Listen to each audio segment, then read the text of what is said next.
आरती को नमस्कार करने के बाद हाथ जोड़ेंगे, हाथ में अक्षत को लेकर के मंत्र पुष्पांजलि करेंगे।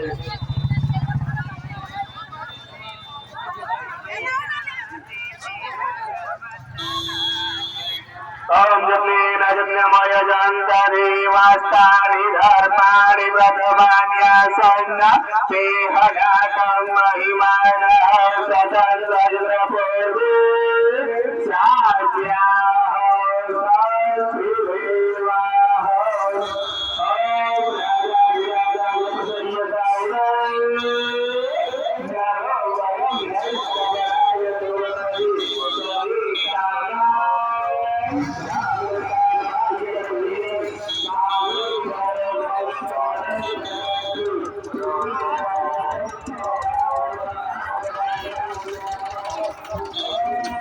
लोगों को भी गंगा स्नान करके वापस जाते आते हुए संगम रोड पर दिख रही है।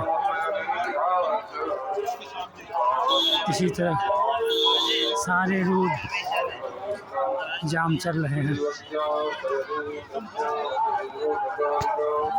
प्रयागराज से आपको मैं ये सीधा प्रसारण दिखा रहा हूँ, लाइव प्रसारण देखिए।